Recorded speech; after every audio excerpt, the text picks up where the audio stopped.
Imagine if you could communicate your needs in a relationship and instead of starting a fight, your partner and you became even closer. Well, that's what good communication is supposed to be about. When you communicate your needs, your partner gets to know you and feels a connection with you because you trust him. When men get to make you happy, they feel really good about themselves. But for this kind of connection, you need to communicate effectively, and this is exactly what I teach my clients, utilizing my Love Building Communication Guide, which is the 5th step of my Secure Love Creator program.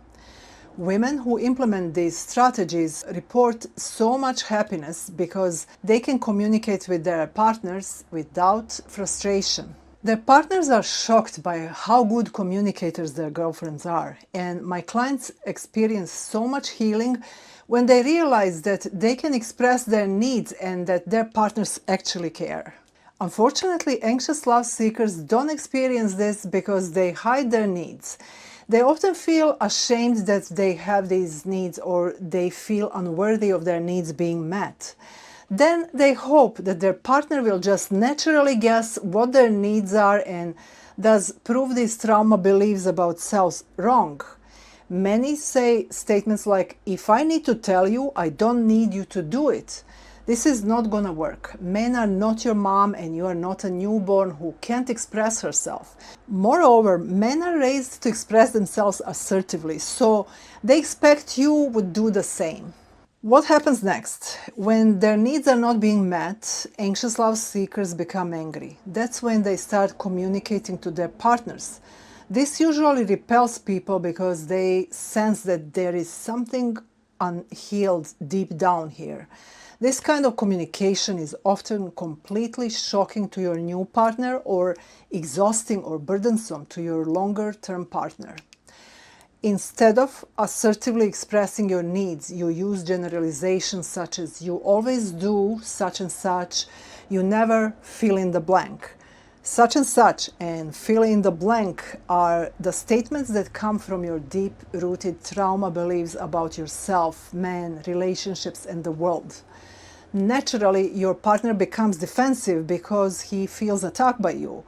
So the cycle continues. You carry your old, completely reasonable anger and transfer it onto your partner who is clueless about your feelings, needs, and boundaries.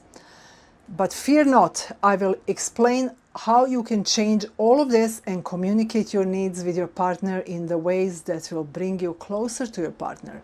Before I do that, let me introduce myself. I'm Dalila Jusik-Labird, and I help high-achieving women transition from anxious love seekers to secure, empowered love creators so they can enjoy dating quality men that are ready for commitment. If you're tired of emotionally detached men who keep you waiting and wondering, follow me, like and subscribe. If you want to receive more posts like this, share this with your friends. Let's empower women to create secure love. You can also join my Secure Love Creators Club. The link is in the bio or down below. So, how can you communicate your needs to your partner without starting a fight? Let's take an example. Perhaps we can talk about your desire for him to arrange dates with you more regularly. Similarly, in a long-term relationship, you may want your partner to spend more time with you. So, here are the principles you need to follow to avoid fights with your partner. First, it's important to realize that you have to communicate your needs in order to build a happy relationship. Your partner isn't psychic. If you are like anxious love seekers, you will be prone to expecting your partner to be attuned to your needs. We women are raised more like this. We are not supposed to express our needs openly, but then we are attuned to other people more. You can expect this kind of exchange with your friend. Men, on the other hand, are raised to express themselves assertively, so they expect you to do that too, without making them feel guilty that they didn't get you right away. When they meet someone who is a good communicator, they often say things like, "I like how confident she is and she knows what she wants. I want to make her happy. She makes me want to be a better man." So let's use our example. You wish he would ask you out more often. The benefit of communicating this to your partner or a date is that he will realize that you are into him, but that he also needs to meet your criteria. You're saying that you expect your partner to be more enthusiastic if he wants you to keep investing your emotions. So, have I convinced you that you should try to communicate your needs with your partner? I hope so, because we will talk about the second important principle. It is you need to know your needs and accept them.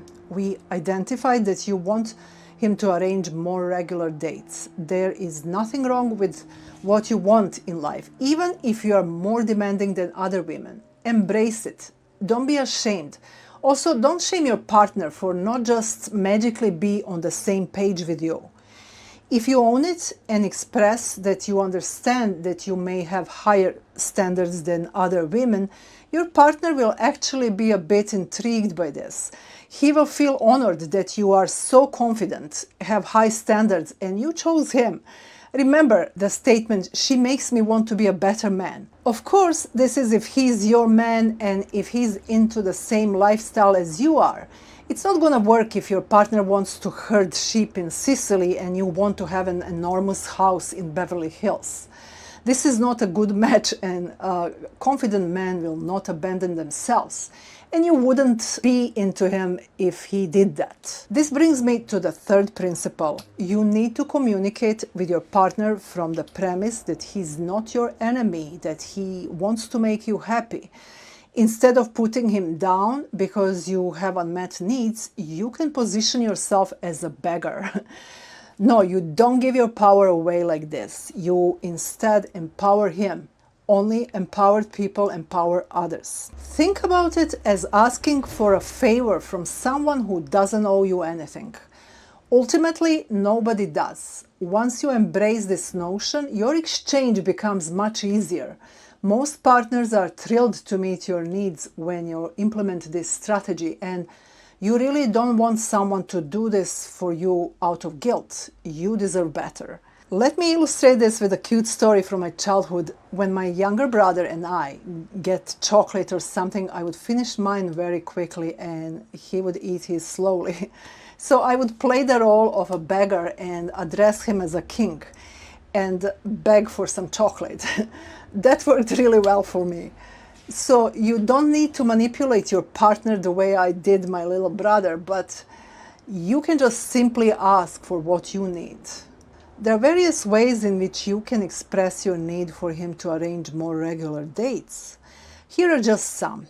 Showing curiosity and asking questions is a great way to avoid fights. You can say something like, "I'm used to men being more consistent when they are interested in me. It makes me think that you are not into me, am I right?" This will show him that you have higher standards and that he needs to step it up if he wants to continue with you. If you feel a little closer to him and you've been seeing each other longer, you can simply ask, "Do you think we can see each other more often?" That will tell me that I can feel more secure to keep investing my feelings and time. By saying this, you will show him that you like him, but that you also care about your heart, and he needs to step it up. One more way to do this is the most delicious. It's a good old prize. It works on dogs, cats, boyfriends, and everyone in this world. You can start by saying something like, "I love our times together. You always make it so fun. I would like to see each other more often. Do you think it's possible?" There you have just a little part of my love building communication tips. I have so much more to give you, but I need to keep this video somewhat short. This was just one of the examples, and you can apply these principles at any stage of your relationship. Hope you try it and watch your partner show you affection like you've never seen before. If you want to build powerful attraction with quality men or improve the relationship with your partner, follow me, subscribe, and join my Secure Love Creator Club. The link is in the bio or down below. Also, let me know, why do you think we have a hard time expressing our needs?